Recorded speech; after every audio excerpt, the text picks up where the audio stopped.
میں نے جو آپ کو بڑے بڑے حکمت کے موتی اور بڑے بڑے پھول آپ کو گنوائے ہیں، آیت الآیات، آیت البر، آیت الاختلاف، اور اب یہ ہے آیت الکرسی، توحید کے عظیم ترین خزانوں میں سے ہے۔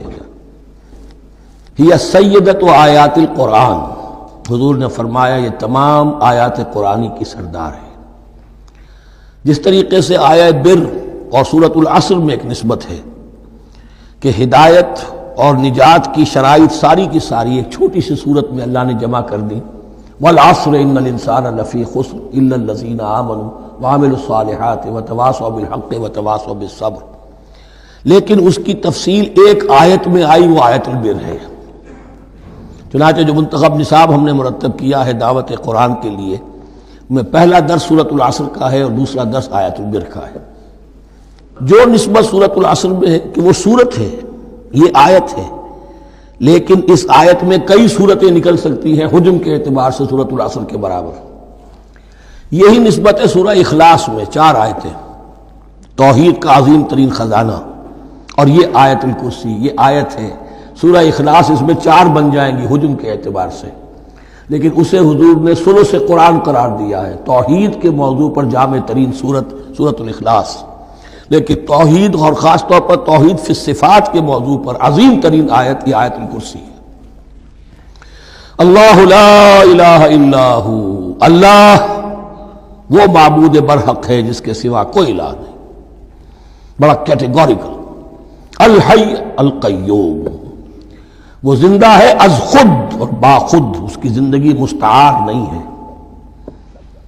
وہ جو کہا ہے کہ مانگ کے لائے تھے 4 دن، 2 آرزو میں کٹ گئے، 2 انتظار میں، عمر دراز مانگ کے لائے تھے۔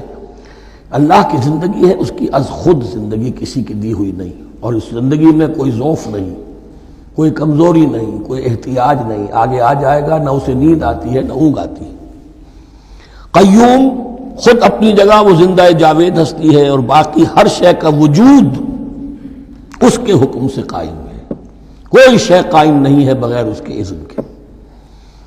تو گویا کہ احد اور الصمد، اللہ اپنی جگہ احد، لیکن باقی پوری کائنات کے لیے صمد ہے، جو سورہ اخلاص میں 2 الفاظ آئے ہیں، قل هو اللہ احد اللہ الصمد۔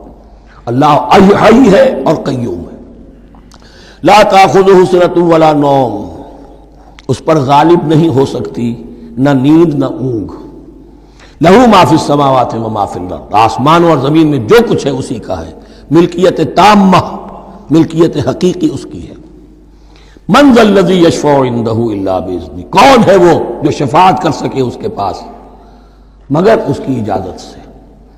اب یہ مقام آیا ہے سورہ بقرہ میں پہلی مرتبہ، 3 مرتبہ کیٹیگوریکل ڈینائل کے بعد، کوئی شفاعت نہیں، کوئی شفاعت نہیں، کوئی شفاعت نہیں۔ یہاں بھی جو انداز ہے بہت ہی جلالی انداز ہے، منظر نظی، کس کی یہ حیثیت ہے، کس کا یہ مقام ہے، کس کو یہ زور حاصل ہے کہ وہ اپنے اختیار کے بل پر، جو اپنی حیثیت کی بنیاد پر شفاعت کر سکے؟ ہاں، جس کے لیے اللہ اجازت دے دے۔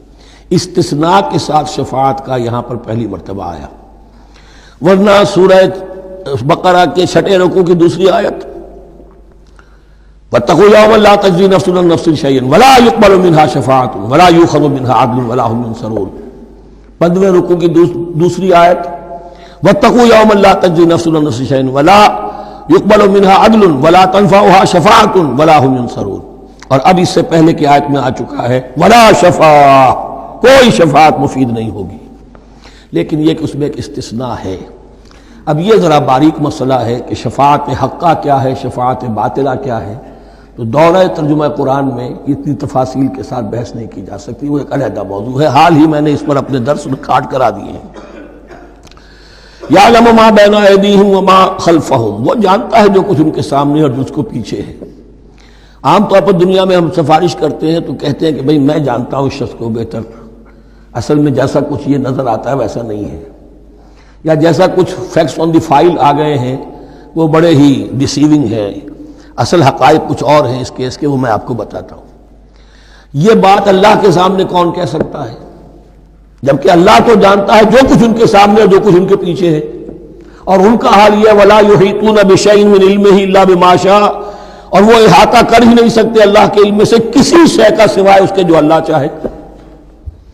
باقی ہر ایک کے پاس علم جو ہے اللہ کا عطائی علم ہے، دیا ہوا علم ہے، محدود علم ہے. بڑے سے بڑا رسول ہو، بڑے سے بڑا ولی ہو، بڑے سے بڑا فرشتہ ہو. لا علم لنا الا ما علمتنا، ہم پڑھائیں چوتھے رکوع میں. تو کون کہہ سکتا ہے؟ من ذا الذی یشفع عنده الا باذنہ یعلم ما بین ایدیہم وما خلفہم ولا یحیطون بشیء من علمہ الا بما شاء وسع کرسیہ السماوات والارض. اس کی کرسی تمام آسمانوں اور زمین کو محیط ہے. اب کرسی کے دو مفہوم یہاں ہو سکتے ہیں. ایک تو یہ کہ اس سے جو معنی مراد ہے یعنی اس کا اقتدار،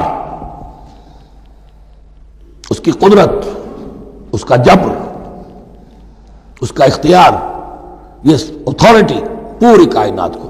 ایک یہ بھی ہو سکتا ہے کہ اللہ تعالیٰ کے لیے ہم نہیں جان سکتے، یہ آیات متشابہات میں سے ہیں کہ کوئی شے بھی ہو واقعتاً جس کو ہم اسے کرسی کہہ سکیں. عرش، کرسی، ان سب کے بارے میں یہ دونوں باتیں ذہن میں رکھیے. یہ بھی ہو سکتا ہے کہ ان کی کوئی مجسم حقیقت ہو جو ہمارے ذہن سے، ہمارے تخیل سے ماورا ہے. اور یہ بھی ہو سکتا ہے اس سے استعارہ مراد ہو. اس کا اقتدار و اختیار آسمانوں اور زمین پر چھایا ہوا ہے.